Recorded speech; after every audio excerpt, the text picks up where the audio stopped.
Hi guys, what's up? My name is Sean Wayne and today tara pag-usapan nga natin itong episode ng One News PH about sa interview ni Richard Haydarian kay Idol Rafi Tulfo. Yan. Saktong-sakto naman dito sa title na to, Tulfo brings his brand of justice in the Senate. So pag-uusapan lang natin itong portion na to. Maikli lang to, marami tayong mariraise ditong mga inquiries, questions, or sabihin na lang natin pag-criticize. Anyway, hindi lang naman po ako ang nakapag-react na rito, nakapag-react na po rito sila Teacher Mark, I think si Kaayo, si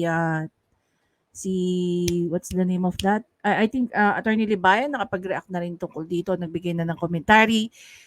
Si Direk Freddy nakapagbigay na rin po ng kanyang commentary tungkol rito. So, dito sa 42 minutes na to, marami po tayong mga questions na pwedeng ma-raise. Pero we are just going to take it piece by piece, part by part. So, umpisahan natin dito sa mismong title. No? May tinanong dito si Richard Haydarian at may sinabi rin si Idol Rafi rito. Pakinggan natin sila. To raise the issue per se. I Yeah. don't think you were against anyone per se. So No, it was nothing personal. exactly. I think perhaps it's other Okay, dito pinag-uusapan nila si Senator Cynthia Villar. But anyway, moving forward muna tayo. Hindi muna natin siya pag-uusapan. people making some issues out of that. But nevertheless, Oh, okay, that's another thing that I mentioned. Okay. Listen very carefully dito sa part na to. Medyo importante to eh. I-slow down natin ng bahagya para himay-himay natin at intindihin nating mabuti ang kanyang sinasabi rito. Okay? Yan. Dahan-dahan tayo. Na pagdating ko sa Senado, I thought nasa RTI pa rin ako. Yan ang sinasabi ng maraming mga tao. yes. You're bringing RTIA into the Senate. yes. But, I've been telling them, but I was voted by the people exactly na para yung ginagawa ko sa Senado, gagawin ko pa rin sa Senate. Ano daw? Yung ginagawa niya sa Senado, gagawin pa rin niya sa Senate. Nakailang Senate na ba itong si Idol? Because if I don't do that, then people would say, sinay mo ang boto namin. We were Yeah. expecting that you will not change. Now, nung pumunta ka sa Senado, naging tahimik ka na lang. Naging malamya ka na lang. Sana hindi ka namin binoto. I don't want that to happen. I don't want the people having that perception about me. Na So after they naghanap ka voted rin for ng me, balance between yung broadcaster style at saka yung kasana. I think if I'm not mistaken, it's either Kaayo or Teacher Mark said this, na ginaguide ni Richard Haydarian itong conversation nila para lang magkaroon ng, sabihin na lang natin, ng body, no? Ang kanilang pag-uusap. Okay? Doon yun. next. Yeah, exactly. And then of course, Yeah. You know what? Richard Haydarian is trying to be, helpful in terms of making his statement make sense. Kasi nga, yan, gaya na sinabi ni Richard Haydarian, are you trying to put balance? 'Di ba? Ang sagot naman ni Idol rito, mix. Mix of what? 'Di ba? Mix of what? they voted for me na para pagdating sa Senado, mabilis ang reaksyon ko tulad ginagawa ko sa RTIA. Then so be it. Alam mo, here's the thing about about Rafi Tulfo. Okay, balikan natin on the top of our head. Just on the top of our head. Ano ba ang typical na issue diyan sa RTIA? Kabitan, no? Lokohan sa pera, away kapitbahay, away pamilya, away magkakapatid, away magkakaopisina, mga taong hindi napapasweldo, and so on and so forth. Now, my question is, wala bang mga batas na, una, na kung halimbawa may na-violate ni isang karapatan ng tao, okay, wala pa bang batas? Like halimbawa na lang, between mag-asawa, meron naman tayong concubinage, may bigamy, may adultery, nasa family code po natin yan. Nasa revised penal code po natin yan. Ngayon, usapan na hindi nagbabayad na ng utang, pwede naman po tayo mag-file ng civil case. Pwede naman po tayo mag-file ng estafa, no? Lalo-lalo na kung ang pangungutang eh hindi naman may tinatawag tayong fraud. Kumbaga nangutang ka, wala kang intensyon magbayad. Panloloko po 'yan, hindi ba? So anong klaseng mga issue sa RTIA na 'pag dinala mo sa Senate, 'di ba, eh magkakaroon ng batas? Ano ba exactly ang trabaho ni Raffy Tulfo sa loob ng Senate? Hindi ba gumawa ka ng batas? So anong klaseng mga batas ang kailangan mong gawin para matugunan mo yung issue ng mga kabit, ng paghihiwalay, ng away magkapitbahay, panghaharas ng ibang tao, 'di ba? I remember watching one of the videos of Attorney Claire, no. She was talking about some of Raffy Tulfo issues. I think ano ba yung issue na yun? Basta she raised this thought na there is a conflict of interest. Bringing Raffy Tulfo in action, yung mga problema ng Raffy Tulfo in action papunta sa Senate. Ang mga issue ng Raffy Tulfo in action, kadalasan siguro 80 or 90% of the time, is personal issue.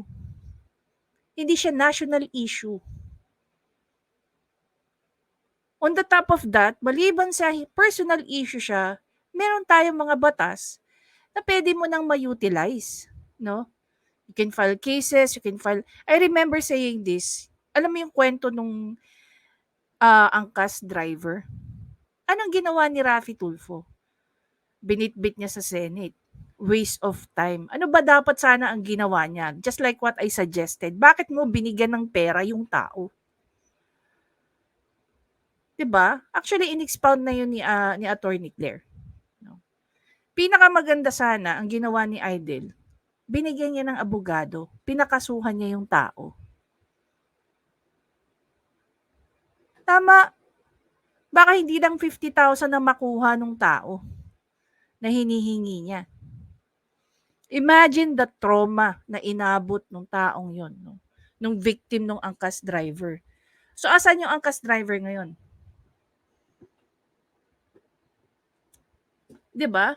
Siyempre, shoutout mo na kay Gossip Central, kila Kaayo, kila Teacher Mark, sa mga kaarmado, sa mga sawsawero ng Discord, kay Ate Janet, kay Tata Emik, Lolo MUG, kay Tita Alona, sino pa?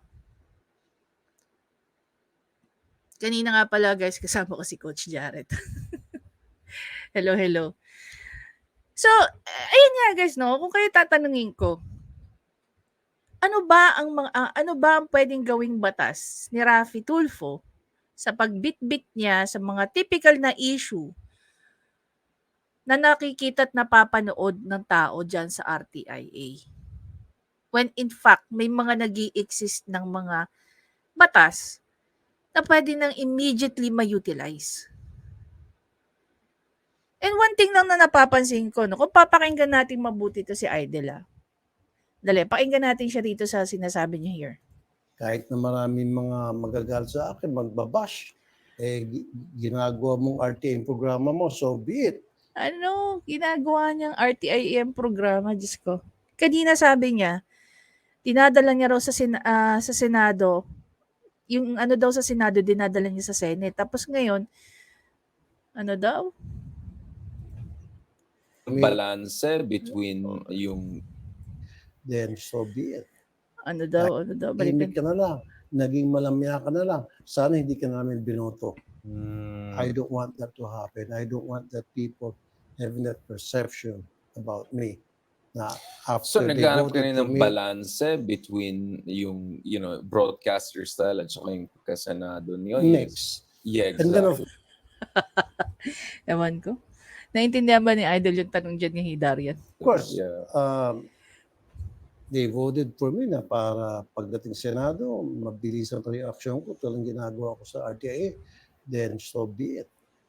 Kahit na maraming mga magagalit sa akin, magbabash, ginagawa mong RTIA programa mo. So Ginagawa mong RTIA ang programa mo. So, I'm confused. Anong ginagawang programa dito ni Idol? Anyway, kung mapapansin nyo nga guys, laging sinasangkalan ni RTI, laging sinasangkalan ni Idol ang bumoto sa kanya, ang netizen, and so on and so forth. So para sa kanya, ini-influence siya ng netizen. Yung decision making niya, ini-influence ng netizen. Hindi ba kayang mag-decide ni Raffy Tulfo based sa kung anong principles meron siya, knowledge, etiquette, and so on and so forth? Lagi niyang dinidiinan ang opinyon ng netizen. Wala ba siyang sarili niyang opinyon na yun yung mag-i-influence ng kanyang desisyon? Diba? Kung papanoorin natin ulit guys pakinggan natin dito si Idol.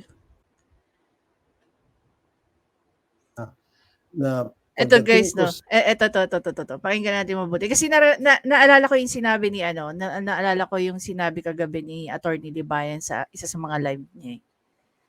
sa Senado, I thought nasa RTI pa rin ako. Yan ang sinasabi ng maraming mga tao. Yes. You're bringing RTIA into the Senate. Yes. But, I've been telling them, but, I was voted. Tiyan mo? So parang kasalanan ng mga netizen na kaya niya binibitbit ang RTIA sa Senate dahil yun yung reason kung bakit siya binoto. Para bitbitin niya ang RTIA sa Senado. Tama ba ako? Tama ba yung pagkakaintindi ko? Tama? Pareho ba tayo na naiintindihan dito sa sinasabi ni Idol? By the people, exactly na para yung ginagawa ko sa Senado, gagawin ko pa rin sa Senate. Yung ginagawa... Guys, paki-interpret nito. Yung ginagawa ko sa Senado, gagawin ko pa rin sa Senate. So, nakailang Senado na pala si Idol. Because if I don't do that, then people would say, See? Pag hindi niya ginawa, sinasabi ba rito ni Idol na magagalit ang mga netizen sa kanya? Yung mga bumoto sa kanya? sinayang mo ang boto namin. We were Yeah. expecting that you will not change. We are expecting you not to change. Ewan ko, tanong natin si Super DM. Iba kasi sinasabi ni Super DM Now, nung pumunta ka sa Senado, naging tahimik ka na lang. Naging malamya ka na lang. Sana hindi ka namin binoto. I don't want that to happen. I don't want that people having that perception about me. Na See, okay, pagdala ng RTIA sa Senado, dahil yun ang expected ng tao. Pag hindi niya nagawa, ayaw niya na ma-disappoint sa kanya ang tao. So, sisisihin ba natin ang mga botante ni Raffy Tulfo? Kung bakit binibitbit ni Raffy Tulfo ang RTIA issue sa Senate? Yun ba yun? Diba? Kahapon nga guys, merong live si Attorney Libayan and he was talking about yung mga cases na fina-file against him. And napapansin niya na iba-ibang tao ang nagkakaso sa kanya. Pero itong iba-ibang taong na to, either nakadikit personally kay Raffy Tulfo o mga hindi natin kilalang mga tao, either mga supporter ni Raffy Tulfo o kung sino-sino. Kaya ngayon, china-challenge Attorney Libayan can correct me on this one. China-challenge ni Attorney Libayan si Idol. Bakit hindi siya ang mag-file ng mga kaso against kay Attorney Libayan? Puro iba-ibang tao. Pero lahat ng mga nagkakaso sa kanya related sa kanya. Connected sa kanya. 'Di ba? And even here, kung mapapansin nyo, lagi niyang inaano yung mga tao. Bakit? Pag nag-fail ka ba, may masisisi kang ibang tao? You cannot have an accountability sa sarili mong mga desisyon at action? 'Di ba? So pag nabulilyaso yung ginagawa ni Idol, sasabihin niya, ay kasi yun yung ng mga netizen. Kasi yan yung ganito. Kasi yung ganyan. Hindi ba pwedeng akuin ni Idol yung mga pwedeng pagkakamali ng mga desisyon niya at saka ng action niya. 'Di ba? Based dito sa statement niya. Kung papansinin niyo lang mabuti puro netizen, puro botante ang inaano niya rito. Actually, hindi lang dito Kung mapapansin niyo rin sa iba niyang mga statement, whether sa RTIA, whether sa loob ng Senado, 'di ba? So, After they naghahanap ka voted rin for ng me, balanse between yung, broadcaster style at saka yung pagkasenado niyo. mix. Yeah, And then of exactly. course, Yeah. Sige nga guys, tanungin ko kayo, ano yung difference ng balanse at saka mix? Which is better? Mix o yung pagiging balanse? At saka ang tanong ko lang dito, ngayon na ikaw ay isang senador, Idol, tuwing umuupo ka ba, this is not the first time I'd ask this, no? Tuwing umuupo ka ba dyan sa loob ng booth nyo, ng studio nyo sa RTIA, ano ka? Broadcaster o senador? Kasi kung broadcaster ka, pag tumawag ka dyan sa mga ahensya ng gobyerno, mapa-NBI man yan o mapa-police man yan at kung saan pa man, hindi mo dapat ginagamit yan, no? Hindi ka dapat nila ina-address as senator. Ina-address ka lang nila as Raffy Tulfo. Kaya dito pumapasok yung sinasabi rin ni Attorney Claire na nagkakaroon ng conflict of interest. 'Di ba? Nagagamit ni Raffy Tulfo ang posisyon niya sa loob ng Senado sa pagre-resolve sa issue ng mga tao diyan sa RTIA. Even if wala na sa lugar. Bakit hindi mo hayaan, Idol, na padaanin sa tamang proseso ang mga tao? 'Di ba? Hindi yung binabraso mo. they voted for me na para pagdating Senado, See? Tao na naman. mabilis ang reaction ko. Talagang ginagawa ko sa RTIA. Then so be it. Kahit na maraming mga magagalit sa akin, magbabash, ginagawa mong RTIA yung programa mo. So Nagawa mo RTI yung programa mo. You know, I think there's something wrong with Raffy Tulfo. Sorry papansin ko lang. Kanina, from Senado, I don't know. be it. Yun yung promise ko because binoto ko for that. So I should. So, binoto si Raffy Tulfo para gawing RTIA extension ang Senado. Yung ba yung ibig sabihin dito ni Idol? Diba? I should fulfill my promise to the people who voted for me. Ayan. Mamaya, pabrikan natin to. Fulfill my promise to the people. Pag-uusapan natin, after nito, ang DepEd issue. Diba? Senator, the other issue, of course, There. So, basically, dyan napuputol yung usapin nila tungkol sa pagdala ng RTIA sa Senate. So, dito, clearly naman, sa statement ni Idol Raffy, na reason daw, no, na kung bakit siya binoto ng mga tao para bitbitin ang RTIA sa Senado. Sa kanya yan siya nagsabi niyan, malinaw. Dahil yan daw ang expectation sa kanya ng mga botante niya, ng mga bumoto sa kanya. Okay. Anyway.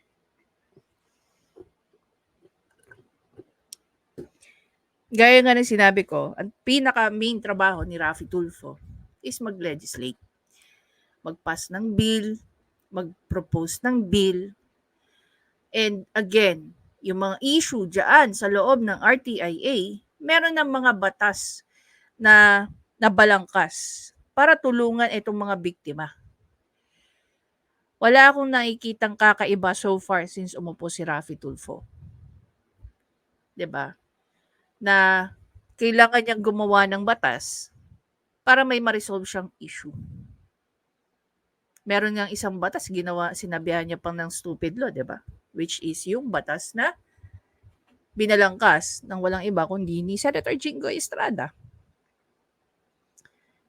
Idol, hindi ka nagpunta sa Senado para bitbitin mo ang problema ng mga tao from RTIA going to Senate. You have a very big and distinct, no, function dyan sa loob ng Senado. Hindi yung gamitin ang Senado para maging extension ng RTIA. Hindi ka pinapasweldo ng taong bayan to do that. Okay? Ngayon, kung gusto mo makatulong dito sa mga sa mga taong di umano, biktima ng mga kung ano-ano, bigyan mo ng abogado. Di ba yun naman yung sinasabi mo dati? Magbibigay ka ng free legal assistance. Okay? Sana yun nga ang ibigay mo doon sa mga tao. Umpisahan mo yung biktima ng angkas. Hindi yung puro kabigay ng pera. O nga naman, one time mo lang kasi bibigyan ng pera. Hindi gaya ng pag binigyan mo ng private counsel yan, mula sa acceptance fee hanggang sa, hanggang sa mga appearances niyan, babayaran mo. Pati yung kung ano pa mga additional fee ng isang abogado. Eh di magastos. Sustainable ba para sa iyo? Well, I don't know. Maybe not. Kasi kung sustainable yun para sa iyo, malamang sa malamang, nagpapaulang ka ng abogado diyan sa mga nag-aano sa iyo, nag-aano ng reklamo. 'Di ba? Anyway guys, again, maraming salamat sa panonood. Please don't forget to subscribe, like, and comment. I-share niyo na rin, of course, yung thoughts niyo. So dito at least meron na tayong 'di ba? Clearly, inaamin ni Idel na dinadala nga niya ang RTIA sa Senado.